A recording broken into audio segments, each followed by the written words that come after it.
இன்றைய சத்தமும் வேகமும் நிறைந்த உலகில் மன அமைதி மற்றும் நம் மன ஆரோக்கியத்தை பற்றி சிந்திப்பது மிகவும் முக்கியம். பல சமயங்களில் நாம் சோகமாகவும் ஏமாற்றமாகவும் நம்பிக்கையின் ஒளி தெரியாத ஒரு சூழ்நிலையை எதிர்கொள்ளும் நேரமும் வரும். இவ்வளவு சீக்கிரம் நாம் எப்படி வளர்ந்தோம், இதுவரை எதையும் சாதிக்கவில்லையே என்று உங்களை நீங்களே கேள்வி கேட்க ஆரம்பித்து விடுவீர்கள். ஒரு நல்ல வேலை இருந்தும் ஏன் நீங்கள் மகிழ்ச்சியாக இல்லை? ஒருவேளை நீங்கள் மற்றவர்கள் விரும்பும் விதத்தில் உங்கள் வாழ்க்கையை வாழலாம், உங்கள் விருப்பப்படி இல்லாமல் இருக்கலாம். ஒருவேளை நீங்கள் உங்கள் விருப்பமான தொழிலை தேர்ந்தெடுக்க முடியாமல் போயிருக்கலாம். நீங்கள் மற்றவர்களால் மதிப்பிடப்படுவீர்கள் என்று பயப்படுகிறீர்கள், மாற்றத்தைக் கண்டு அஞ்சுகிறீர்கள். நீங்கள் தேர்ந்தெடுத்த துறையில் நீங்கள் உற்பத்தி செய்யாதவர் என்றும் உங்கள் நேரத்தை வீணடிக்கிறீர்கள் என்றும் நீங்கள் எப்போதும் உணர்ந்தீர்கள். ஒருவேளை மக்களிடம் உங்கள் தாக்கம் இல்லை என்றும் நீங்கள் முக்கியமில்லை என்றும் நீங்கள் எப்போதும் உணர்ந்திருக்கலாம். இது போன்ற எண்ணங்கள் உங்கள் மனதில் வந்திருந்தால் கவலைப்பட வேண்டாம். இந்த பயணத்தில் நீங்கள் தனியாக இல்லை. நாம் முன்னேறும்போது உங்கள் இகிகையை எப்படி கண்டுபிடிப்பது என்பதை பற்றி இந்த புத்தகம் உங்களுக்கு விளக்கும். இகிகை என்பது ஒரு ஜாப்பானிய சொல். இதன் பொருள் நாம் இருப்பதற்கான காரணம் என்பதாகும். இதை இகி என்றால் வாழ்க்கை என்றும் காய் என்றால் பொருள் என்றும் இரண்டாக பிரிக்கலாம். இது உங்கள் வாழ்க்கையின் நோக்கத்தை கண்டுபிடிப்பதை பற்றியது. இந்த தத்துவம் சிகிச்சை தெரப்பி எனும் கொள்கையுடன் தொடர்புடையது. இது விக்டர் பிராங்கல் உருவாக்கிய ஒரு பாரம்பரிய கொள்கை. இதன் பொருள் உங்கள் வாழ்க்கையின் நோக்கம் என்பதாகும். எனவே நீங்கள் உங்கள் இகிகையை கண்டுபிடித்து மகிழ்ச்சியாக இருப்பீர்கள் என்று நாங்கள் நம்புகிறோம். அதிகாரம் 1. இகிகை முதுமையிலும் இளமையாக இருக்கும் கலை. உங்கள் இகிகை என்னவென்று உங்களுக்கு தெரியுமா? நீங்கள் எந்த திசையில் நகர்ந்து கொண்டிருக்கிறீர்கள் என்று எப்போதாவது உங்களை கேட்டுக்கொண்டீர்களா? உங்கள் இகிகை எங்கே இருக்கிறது, அதை எப்படி கண்டுபிடிக்க முடியும் என்று நீங்கள் கேட்கலாம். அதை கண்டுபிடிக்க பொறுமை தேவை. ஆனால் நம்புங்கள், இது மிகவும் மதிப்புமிக்க புதையல். இதற்காக நீங்கள் உங்களை பற்றி இன்னும் கொஞ்சம் தெரிந்து கொள்ள வேண்டும். நீங்கள் அதை கண்டுபிடித்திருந்தால் வாழ்த்துக்கள், ஏனென்றால் நிறைய பேர் அதை கண்டுபிடிக்க போராடிக் கொண்டிருக்கிறார்கள், ஆனால் இன்னும் அதை கண்டுபிடிக்கவில்லை. இகிகை என்பது உங்கள் ஆசை, இந்த உலகில் உங்கள் நோக்கம், உங்கள் வேலை மற்றும் தொழில் இவற்றின் மையமாகும். இது 4 விஷயங்களால் ஆனது.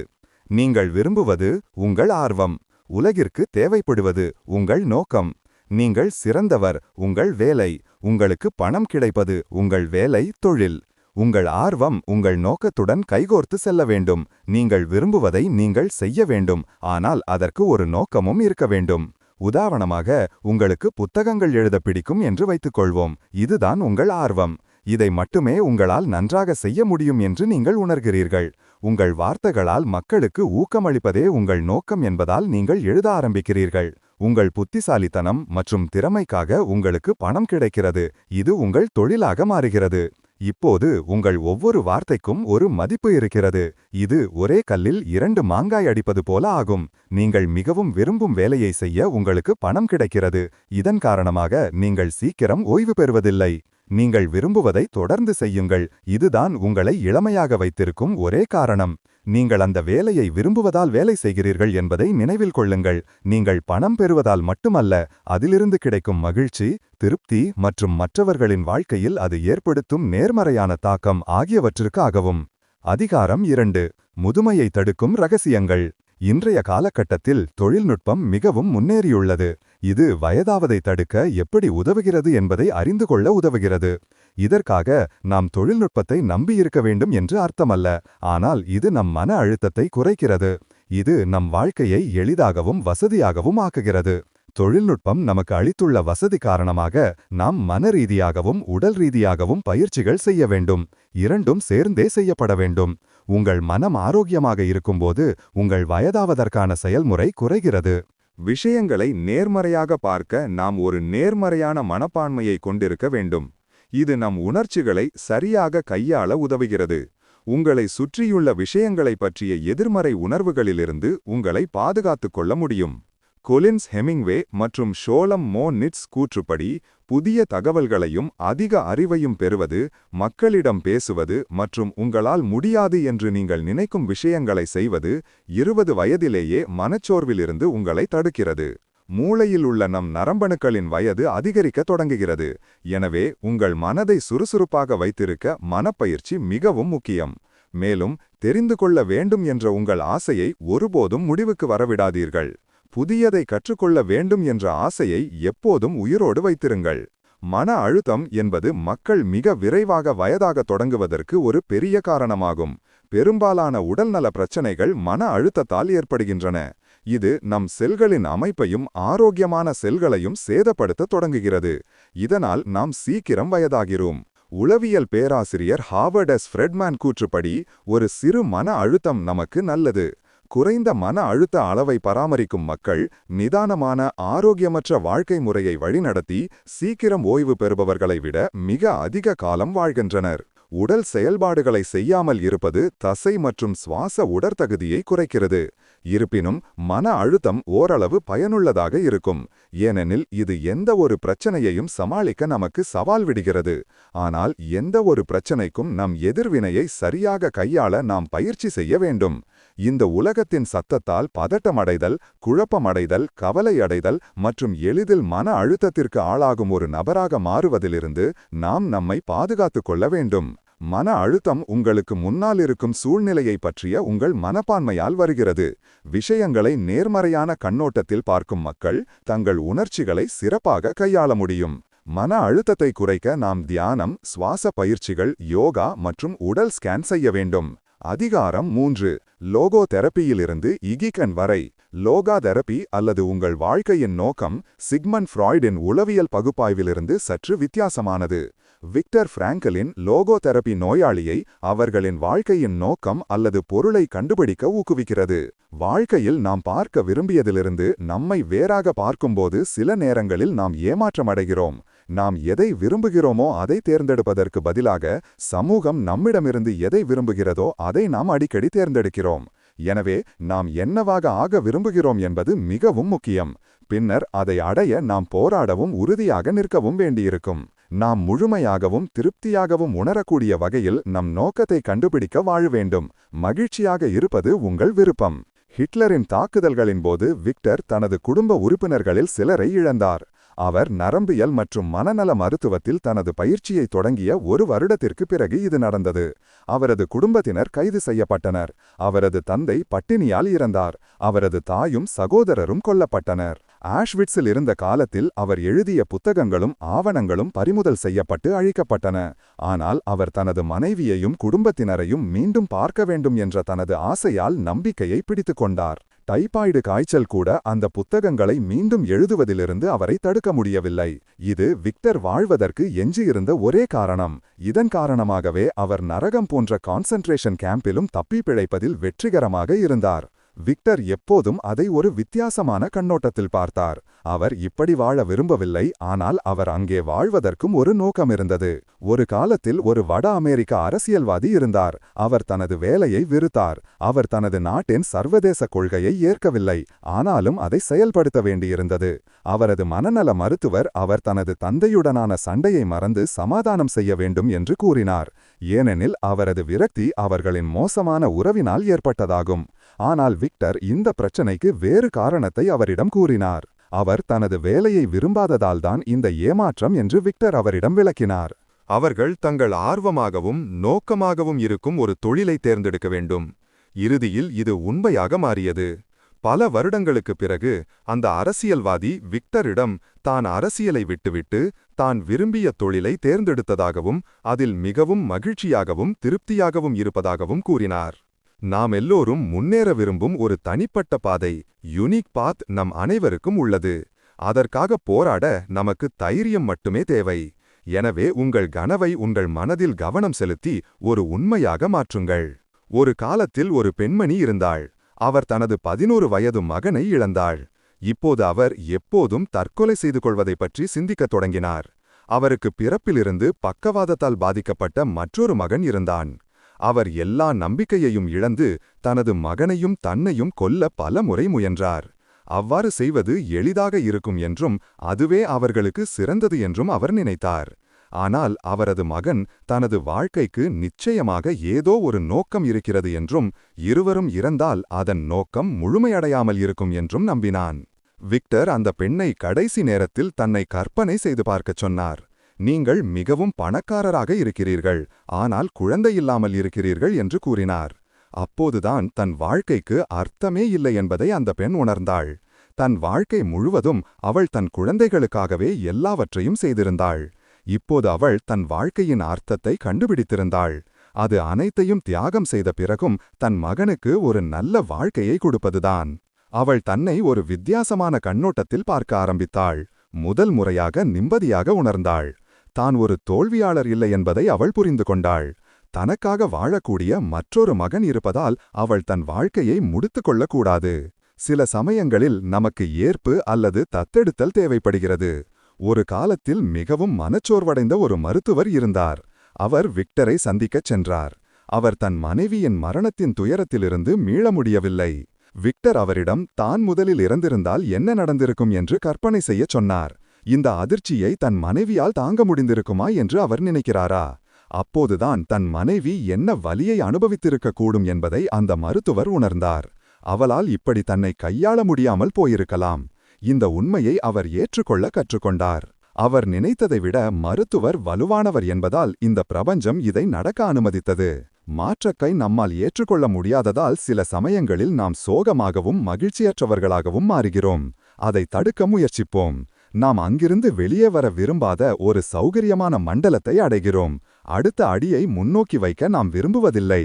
மொரிதா தெரப்பி என்றால் உங்கள் வாழ்க்கையை மேம்படுத்த எதிர்மறை எண்ணங்களை விடுவிப்பதாகும். யாரோ உங்கள் பணப்பையை திருடிவிட்டார்கள் என்று வைத்துக் கொள்வோம். இப்போது அந்த திருடனுக்காக வருத்தப்படுவதற்கு பதிலாக அருகிலுள்ள ஐஸ்கிரீம் கடையில் உங்களுக்கு பிடித்த ஐஸ்கிரீமை சாப்பிடுவதன் மூலம் உங்கள் கோபத்தையும் வருத்தத்தையும் நீங்கள் வெளியிடலாம். ஒருவேளை திருடனுக்கு ஏதோ கட்டாயம் இருந்திருக்கலாம். நாம் இன்னும் கொஞ்சம் புத்திசாலிகளாக மாற வேண்டும், மேலும் புரிந்து கொள்ள வேண்டும். நிகன் தெரப்பி உங்கள் பிரச்சனைக்கு காரணம் மற்றவர்கள் அல்ல, நீங்கள் மட்டுமே என்று நமக்கு கற்பித்தது. இதன் பொருள், உங்களுக்கு ஒரு நல்ல வேலை கிடைக்கவில்லை என்றால் உங்கள் பள்ளியை குறை சொல்லாதீர்கள். உங்களுக்கு உறுதிப்பாடு இல்லாமல் இருக்கலாம் அல்லது நீங்களே அதற்கு இன்னும் தயாராக இல்லாமல் இருக்கலாம். அதிகாரம் 4. நீங்கள் செய்யும் எல்லாவற்றிலும் ஃப்ளோ. வாழ்க்கையில் நாம் நெகிழ்வாக இருப்பது மிகவும் முக்கியம். ஈரமான மற்றும் பச்சையான களிமண்ணைப் போல எந்த வடிவத்திலும் உருமாறும், அல்லது எந்த வடிவமும் இல்லாத தண்ணீரைப் போல. நாம் சிறந்தவர்களாகவும் நம் ஃப்ளோவை கண்டுபிடிக்கவும் நம் சௌகரியமான மண்டலத்தை விட்டு வெளியே வர பயப்படக்கூடாது. புதிய விஷயங்களை முயற்சி செய்ய நாம் தயாராக இருக்க வேண்டும். ஃப்ளோ என்றால் சுருக்கமாக ஆசை என்று பொருள். இதன் பொருள் உங்கள் வேலையை உங்களின் ஒரு பகுதியாக கருதுவதாகும். சிறிது சவாலான ஒரு செயல்பாட்டை கண்டுபிடியுங்கள். வேறு எதுவும் முக்கியமில்லை என்பது போல அதில் கவனம் செலுத்த உங்களை கட்டாயப்படுத்தும் ஒரு செயல்பாடு. உங்கள் ஃப்ளோவை அடைய நீங்கள் என்ன செய்ய விரும்புகிறீர்கள், அதை எப்படி செய்வது, அதை எவ்வளவு நன்றாக செய்கிறீர்கள், அது உங்களை எங்கு அழைத்துச் செல்கிறது என்பதை நீங்கள் அறிந்திருக்க வேண்டும். செய்ய மிகவும் கடினமான எந்தவொரு செயலையும் தேர்ந்தெடுக்க வேண்டாம். இல்லையெனில் அது உங்களை அழித்துவிடும். மேலும் அது மிகவும் எளிதாகவும் இருக்கக்கூடாது. இல்லையெனில் உங்களுக்கு சலிப்பு, போர்டு ஏற்படும். உங்களுக்கு ஒரு தெளிவான இலக்கு இருக்க வேண்டும். கிளியர் கோல் இருக்க வேண்டும். உங்கள் செயல்பாட்டில் முழுமையாக கவனம் செலுத்துங்கள். இதனால் நீங்கள் முடிந்தவரை உற்பத்தி செய்யக்கூடியவராக இருக்க முடியும். மேலும் தவறு செய்வதற்கான வாய்ப்பு குறைகிறது. இது உங்கள் எண்ணங்களையும் வாழ்க்கையையும் மிகவும் ஒழுங்கமைக்கும். மல்டி டாஸ்கிங் எப்போதும் நல்லது என்பதை நினைவில் கொள்ளுங்கள், ஏனெனில் இது உங்களை அதிக உற்பத்தி செய்யக்கூடியவராக ஆக்காது. ஒரே ஒரு விஷயத்தில் முழுமையாக கவனம் செலுத்துவது உங்கள் நேரத்தை மிச்சப்படுத்துகிறது. மேலும் அந்த வேலையும் மட்டுமே கவனம் செலுத்த நீங்கள் கற்றுக்கொள்கிறீர்கள். துமிஸ் என்பது ஒரு ஜப்பானிய சொல். இதன் பொருள் கைவினைஞர், ஆர்டிசன். இந்த மக்கள் ஒரே துறையில் மிகவும் திறமையானவர்கள். அவர்களின் வேலைப்பாடு மிகவும் ஆச்சரியமாக இருக்கிறது. அதை ஒப்பிடுவது கடினம். இதற்கு காரணம் ஒன்றுதான். அவர் எப்போதும் தனது இகிக்கியுடன் ஃப்ளோவில் இருப்பதன் முக்கியத்துவத்தை புரிந்து கொள்கிறார். அவர் தனது கருவிகளுடன் அவை தனது நண்பர்களைப் போல வேலை செய்கிறார். டொயோட்டா ஒரு பிராண்ட். இது அதிக எண்ணிக்கையிலான கைவினைஞர்களை வேலைக்கு அமர்த்துகிறது. மேலும் அவர்களை நிறுவனத்தின் மிக முக்கியமான நபர்களைப் போல நடத்துகிறது. ஜப்பானியர்கள் ஓய்வு பெற்ற பிறகும் தங்கள் ஆர்வத்தை தொடர்ந்து பின்பற்றுகிறார்கள். வீட்டின் 4 சுவர்களுக்குள் அடைந்து வாழ அவர்கள் விரும்புவதில்லை. அவர்கள் எப்போதும் தங்களை சுறுசுறுப்பாக வைத்துக் கொள்வதை நம்புகிறார்கள். மேலும் அவர்கள் சோம்பேறிகள் அல்ல. ஒவ்வொரு வேலையையும் விவரமாக டீட்டெயிலாக செய்வதில் அவர்களுக்கு அலாதி பிரியம். எனவே ஸ்டீவ் ஜாப்ஸ் ஜப்பானை மிகவும் விரும்பினார் என்பதை அறிவது ஆச்சரியமில்லை. அவர் சோனி நிறுவனத்தின் உரிமையாளர் அக்கியோ மொரிட்டோவின் நண்பராக இருந்தது மட்டுமல்லாமல் ஆப்பிளை உருவாக்குவதில் சோனியின் பல முறைகளை பயன்படுத்தினார். மைக்கேல் ஜாக்சனுக்கு அடுத்தபடியாக ஸ்டீவ் ஜாப்ஸ் அக்கியோவுக்கு பிடித்தமான 2வது அமெரிக்கர்.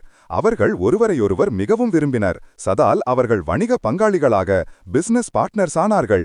மேலும் தங்கள் தயாரிப்புகளை சிறப்பாக செய்ய எப்போதும் ஒருவருக்கொருவர் யோசனைகளை பகிர்ந்து கொண்டனர். ஸ்டீவின் மற்றொரு பிடித்தமான ஜப்பானியர் யுக்கியோ ஷாகுனாகா. அவர் இச்சு சத்யாகி என்ற ஒரு சிறப்பு தொழில்நுட்பத்தை பயன்படுத்தினார். இது ஷாகுனாகாவால் சிறப்பாக செய்யப்பட்ட ஒரு வகை பீங்கான் பார்சிலேன். ஸ்டீவ் அவரது கலையின் ரசிகராகி அடிக்கடி அவரிடமிருந்து ஒரு தேநீர் கோப்பையை வாங்குவார். இந்த அற்புதமான மற்றும் சிறந்த பீங்கான் எங்கிருந்து வந்தது என்று பார்க்க டொயோட்டாவுக்கு செல்ல அவர் திட்டமிட்டிருந்தார். ஆனால் அவரது மரணத்தின் பிறகு இது சாத்தியமில்லை.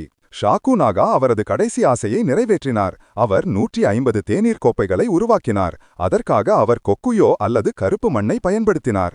அவற்றில் சிறந்த 12 கோப்பைகளை தேர்ந்தெடுத்து ஸ்டீவின் குடும்பத்திற்கு அனுப்பினார். தொழில்கத்து துறையில் மிகவும் மேம்பட்ட நாடாக ஜப்பானியர்கள் உலகம் முழுவதும் அறியப்படுகிறார்கள். ஆனால் அங்குள்ள பெரும்பாலான மக்கள் தங்கள் வேலைகளை கையால் செய்ய விரும்புகிறார்கள் என்பது உங்களுக்கு தெரியுமா? பொதுவாக இந்த வேலைகள் எளிமையானவை, ஆனால் நிறைய விவரம் மற்றும் வேலைப்பாடு தேவைப்படும். ஒரு காலத்தில் ஒரு கைவினைஞர் இருந்தார். அவர் தமாகோ அதாவது மெல்லிய ஆம்லெட் தயாரிப்பதில் சிரமப்பட்டார். ஆனால் அவர் கைவிட மறுத்துவிட்டார். ஏனெனில் சமையல் அவரது இகிகை. சமையல் அறையில் முட்டைகளை தயாரிப்பதில் அவருக்கு ஒருபோதும் சலிப்பு ஏற்படவில்லை. ஏனெனில் அந்த வேலை அவருக்கு மிகுந்த திருப்தியை அளித்தது. இந்த வேலைதான் அவரது ஃப்ளூயன்சி. அதை அவர் பாத்திரங்களின் உதவியுடன் அடைந்தார். ஜப்பானியர்கள் புதிய தொழில்நுட்பங்களை உருவாக்குவதில் வல்லுநர்களாக இருந்தாலும் எந்த இறையாமை மனிதனுக்கு எதிரியாக மாறாமல் இருக்க அவர்கள் கவனமாக இருக்கிறார்கள். அதற்கு பதிலாக மனிதர்களும் இயந்திரங்களும் ஒரு அணியாக ஒன்றாக வேலை செய்ய வேண்டும் என்று அவர் நம்புகிறார். ஜிப்லி அனிமேஷன் ஸ்டுடியோவின் இயக்குனர் ஹயா மியாக்கி அனிமேஷன் மூலம் ஒரு வனத்திற்கு உயிரூட்டியவர். மரங்களுக்கு உணர்வுகளையும் பறவைகளுக்கு ஒரு ரோபோ நண்பனையும் கொடுத்தவர்.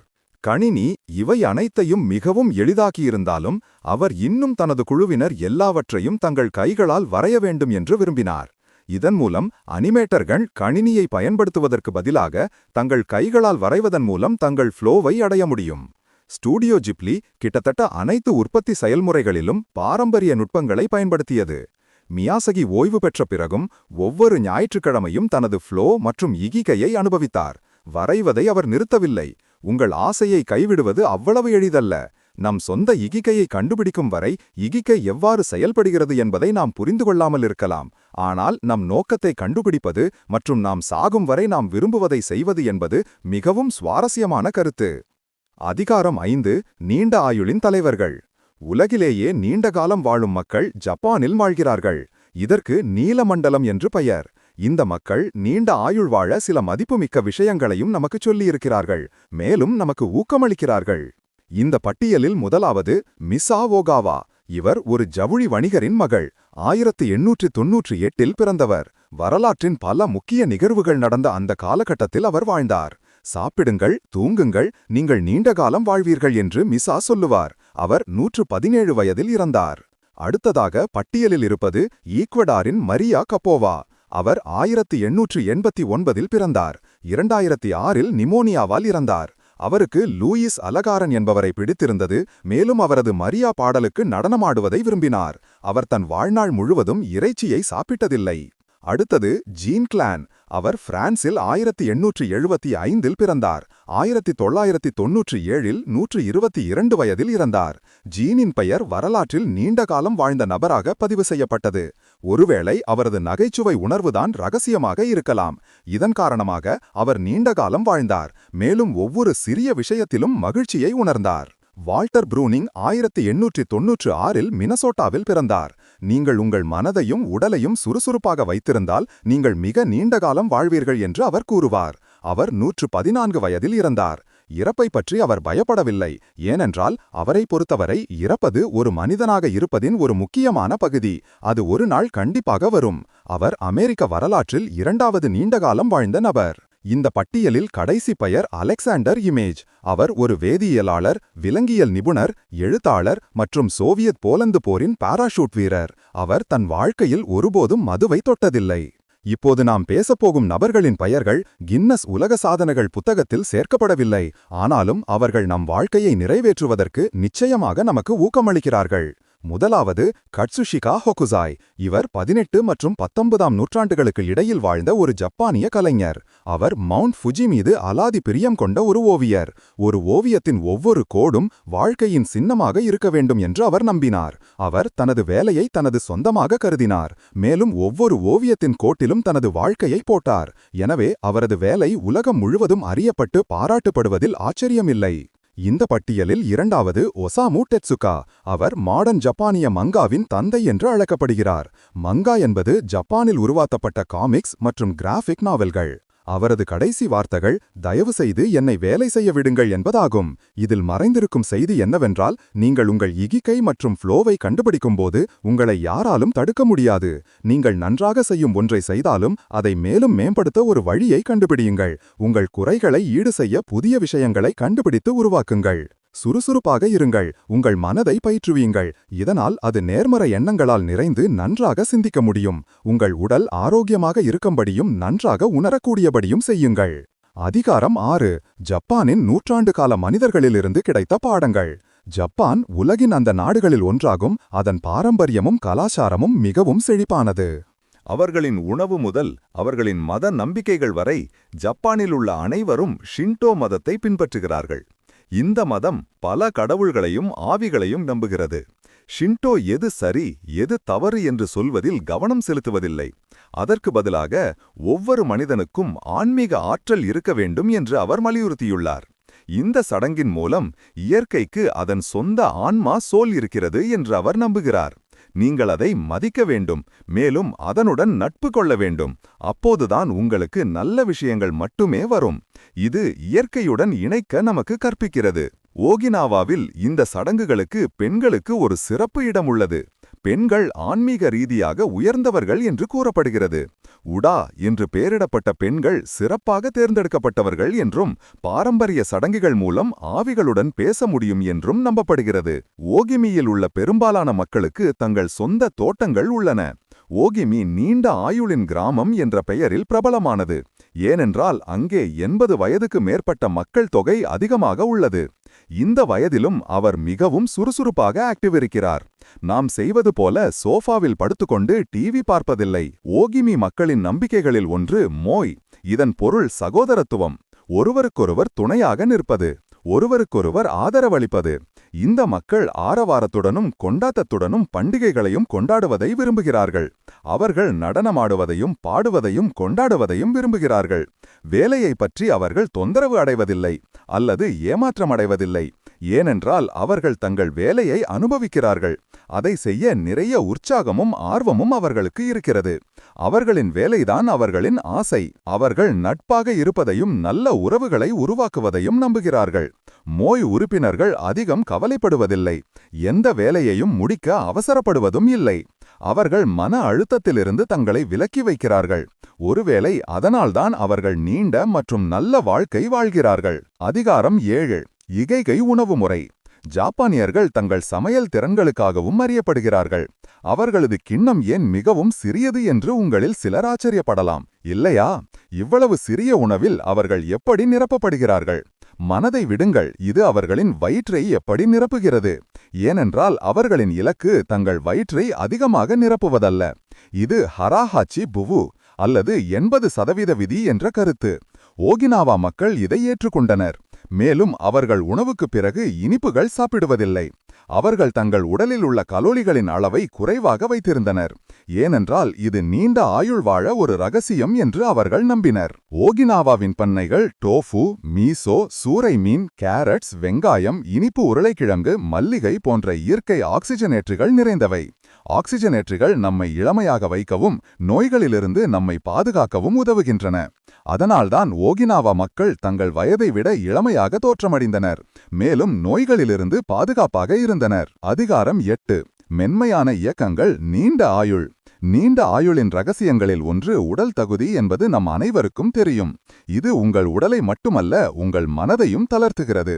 உங்களால் ஜப்பானின் ஹராஹாச்சிபுவு உணவை பின்பற்ற முடியாவிட்டால் நீங்கள் ரேடியோ யோகா, தாய்ச்சி அல்லது சியாங் மூலம் கலோரிகளை எரிக்கலாம். 30 நிமிடங்களுக்கு உட்கார்ந்திருப்பது நமது உடலின் வளர்ச்சிதை மாற்றத்தை 90% குறைக்கிறது.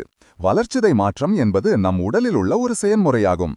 இது முதலில் உணவை உடைத்து பின்னர் அதை ஆற்றலாக மாற்றுகிறது. இதன் பொருள் நீங்கள் எவ்வளவு நாளும் பல மணி நேரம் உட்கார்ந்து டிவி பார்க்கும் பழக்கத்தை கொண்டிருந்தால் உங்கள் நரம்புகளில் நிறைய கொலஸ்ட்ரால் குவிகிறது என்று அர்த்தம். நீங்கள் 5 நிமிடங்களுக்கு லேசான உடற்பயிற்சியை செய்ய ஆரம்பித்தாலும் உங்கள் வளர்ச்சிதை மாற்றம் சாதாரணமாக திரும்பும். நீங்கள் இதை அலுவலகத்திலும் கூட செய்யலாம். உதாரணமாக ரேடியோ டேப் செய்யலாம். இதற்கு 5 முதல் 10 நிமிடங்கள் மட்டுமே ஆகும். ரேடியோவின் அடிப்படை கருத்து உங்கள் கைகளை உங்கள் தலைக்கு மேலே நீட்டுவது. இதற்காக உங்களுக்கு எந்த உடற்பயிற்சி சாதனங்களும் தேவையில்லை. இதை நீங்கள் வீட்டிலோ அல்லது அலுவலகத்திலோ எளிதாக செய்யலாம். இந்த 5 நிமிட பயிற்சியில் நீங்கள் நேராக நின்று உங்கள் கைகளை உங்கள் தலைக்கு மேலே நீட்ட வேண்டும். பின்னர் அவற்றை கீழே கொண்டு வந்து மீண்டும் செய்ய வேண்டும். நீங்கள் அவற்றை கீழே இறக்கும்போது உங்கள் கைகளை உங்கள் மார்பின் மீது மடக்கலாம் அல்லது அவற்றை மீண்டும் உயர்த்தும் முன் குறுக்காக வைத்துக் கொள்ளலாம். அதிகாரம் 9. மீள்திறன் மற்றும் வாபி சாபி. இப்போது நாம் மீள்திறன் பற்றி பேசுவோம். மீள்திறன் என்றால் என்ன? ஒரு ஜப்பானிய பழமொழி உள்ளது, 7 முறை விழு 8 முறை எழு. எனவே மீள்திறன் என்றால் மீண்டும் எழுவது என்று பொருள். சில சமயங்களில் வாழ்க்கையில் எல்லாம் முடிந்துவிட்டது என்றும் இப்படி வாழ்வது கடினம் என்றும் நாம் உணர ஆரம்பிக்கிறோம். ஆனால் உங்கள் முயற்சிகள் அனைத்தும் எங்கு செல்கின்றன என்று சிந்தியுங்கள். ஏமாற்றமடைவதற்கு பதிலாக உங்கள் இலக்கில் கவனம் செலுத்துங்கள். நீங்கள் என்ன செய்ய வேண்டுமோ உங்கள் ஆர்வத்தை தொடருங்கள். வாழ்க்கை முடியும் வரை அது ஒருபோதும் முடிவதில்லை என்பதை நினைவில் கொள்ளுங்கள். ஒரு மனிதன் அகங்காரத்துடன் பிறக்கிறான். சில சமயங்களில் வாழ்க்கையில் நம் ஆசைகள் மிகவும் சிறியதாகவும் நியாயமற்றதாகவும் சாதாரணமாகவும் இருக்கும். நாம் முரண்பட்டவர்கள். மேலும் அது குறுகிய காலத்திற்கு மட்டுமே மகிழ்ச்சியை தரும் என்று தெரிந்திருந்தும் எதையாவது சிந்திக்காமல் விரும்பத் தொடங்குகிறோம். இந்த பழக்கத்திற்கு நாம் அடிமையாகி விடுகிறோம். இதன் காரணமாக நாம் சுயநலவாதிகளாகி விடுகிறோம். மேலும் எதிர்மறை உணர்வுகள் நம் உள்ளே நிரப்பத் தொடங்குகின்றன. இதை ஒரு உதாரணத்துடன் புரிந்து கொள்வோம். உங்கள் வகுப்பு தோழி கடந்த வாரம் வாங்கிய கைப்பையை நீங்கள் வாங்க விரும்புகிறீர்கள் என்று வைத்துக்கொள்வோம். இதற்காக நீங்கள் ஒரு பகுதி நேர வேலையில் சேர்கிறீர்கள். அது உங்களுக்கானது அல்ல. அந்த பை மட்டுமே உங்கள் மனதில் சுற்றுகிறது. உங்களுடன் பணிபுரியும் நபருக்கு அந்த வேலை அதிகம் தேவைப்பட்டது என்பதை நீங்கள் ஒருவேளை உணரவில்லை. ஏனென்றால் அவருக்கு தன் நோய்வாய்ப்பட்ட சகோதரிக்கு சிகிச்சை அளிக்க பணம் தேவைப்பட்டது. உங்களுக்கு ஏதாவது புரிந்ததா? நீங்கள் அந்த பையை துரத்துவதில் மிகவும் பேராசை கொண்டீர்கள். அதனால் உங்கள் ஆசையை நிறைவேற்ற மற்றவருக்கு தேவைப்பட்ட ஒன்றை நீங்கள் பிடுங்கினீர்கள். மற்றவர்களின் இழப்பில் நாம் நம் மகிழ்ச்சியை அடைந்தோம். நாம் உணர்ச்சி ரீதியாக வலுவாக இருக்க வேண்டும். எதிர்மறை உணர்வுகளிலிருந்து விடுபட வேண்டும். இதைத்தான் பௌத்தமும் ஸ்தோயிசிசமும் நமக்கு கற்பிக்கின்றன. நம் இலக்கு ஒழுக்கமானவர்களாக மாறுவதுதான். எதையாவது ஆசைப்படுவதில் அல்லது விரும்புவதில் தவறில்லை. ஆனால் நீங்கள் அதை கட்டுப்படுத்தினால் மட்டுமே. இந்த ஆசை உங்களை கட்டுப்படுத்தும்போது நீங்கள் அதற்கு அடிமையாகி விடுவது மோசமானது. நாம் எதை கட்டுப்படுத்த முடியும், எதை கட்டுப்படுத்த முடியாது என்பதை புரிந்து கொள்வதுதான் ஸ்டோயிசிசம் கற்பிக்கும் மற்றொரு விஷயம். நீங்கள் எல்லாவற்றையும் கட்டுப்படுத்த முயற்சி செய்தால் நீங்கள் கோபத்துடனும் எதிர்மறை உணர்வுகளுடனும் நிரப்பப்படுவீர்கள். கோபம், இரிட்டேஷன் மற்றும் வெறுப்பு போன்ற உணர்ச்சிகளை அகற்ற உங்கள் மனதை பயிற்சிவிக்கவும். உங்களை பணிவாகவும் அடக்கமாகவும் ஆக்குங்கள். உங்கள் அகங்காரம் உங்களை வெறுமையாக ஆக்கவிடாதீர்கள். எதுவும் நிரந்தரமானது அல்ல என்பது மற்றொரு நல்ல பழமொழி. அதாவது எதுவும் நிரந்தரமாக நீடிக்காது. ஆனால் இதை கேட்டு நாம் சோகமாக இருக்கக்கூடாது. இங்கு எதுவும் நிரந்தரமில்லை என்பதை நாம் வெளிப்படையாக ஏற்றுக்கொள்ள வேண்டும். இந்த உண்மையை ஏற்றுக்கொண்ட பிறகு உங்களுக்கு நெருக்கமான ஒருவரை அல்லது நீங்கள் விரும்பும் ஒன்றை இழந்தாலும் வலியிலிருந்தும் துன்பத்திலிருந்தும் நீங்களையே காப்பாற்றிக் கொள்ள முடியும். பலர் விஷயங்களுடன் மிகவும் உணர்ச்சி ரீதியாக இணைந்திருக்கிறார்கள். அதனால் அவற்றை இழக்க பயப்படுகிறார்கள். ஒரு நாள் அழிக்கப்பட வேண்டிய விஷயங்களை அவர்கள் தங்கள் மனதில் இணைக்கத் தொடங்குகிறார்கள். அதனால்தான் அந்த விஷயங்களை இழந்த பிறகு அவர்கள் உள்ளிருந்தும் உடைந்து விடுகிறார்கள். வாபி சாபி மற்றும் இச்சிகோ இச்சியே என்பது நம்மை சுற்றியுள்ள உலகின் குறைகளை பாராட்ட நமக்கு கற்பிக்கும் ஒரு கருத்து. எல்லாவற்றிலும் அழகை காண மற்றும் அதை ஒரு நேர்மறையான கண்ணோட்டத்தில் பார்க்க இது நமக்கு கற்பிக்கிறது. உதாரணமாக, உங்கள் பள்ளியில் ஒரு குழந்தை ஆட்டிசத்தால் பாதிக்கப்பட்டிருந்தால் மற்றவர்களைப் போலவே அவனையும் நடத்துங்கள். ஏனென்றால் அவன் முற்றிலும் சாதாரணமானவன். அவனிடம் எந்த குறைபாடும் இல்லை. நாம் அவர்களை சரியாக புரிந்து கொள்ளக்கூட முயற்சி செய்வதில்லை. எனவே நாம் அவர்களை ஒரு எதிர்மறையான கண்ணோட்டத்தில் பார்க்கிறோம். இந்த சிந்தனையை நாம் மாற்ற வேண்டும்.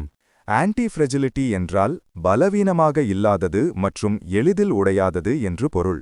பூகம்பம், புயல், சுனாமி போன்ற இயற்கை சீற்றங்களால் மக்கள் நம்பிக்கையை இழக்கிறார்கள்.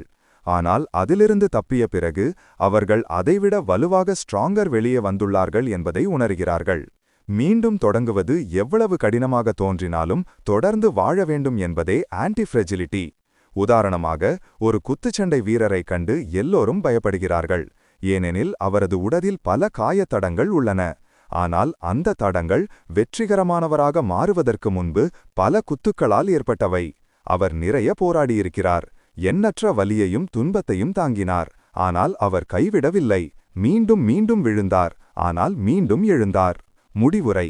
எனவே இந்த கருத்தின் மூலம் வாழ்க்கையில் ஒரு பொருள் இருப்பதன் அர்த்தத்தை நீங்கள் புரிந்து கொண்டீர்கள். இந்த புத்தகம் நமக்கு வாழும் கலையை கற்பிக்கிறது. நீங்கள் எந்த வழியில் உங்கள் வாழ்க்கையை வாழ்கிறீர்களோ அதை நீங்களே தேர்ந்தெடுத்திருக்கிறீர்கள். மேலும் அது உங்கள் பொறுப்பு மட்டுமே. நம் வாழ்க்கை தீர்க்கப்பட வேண்டிய ஒரு பிரச்சனை அல்ல. வாழ்க்கை வெளிப்படையாக வாழப்பட வேண்டியது. நாம் அனைவரும் நம் வாழ்க்கையின் இகிக்கையை தேடுவதில் பிஸியாக இருக்கிறோம்.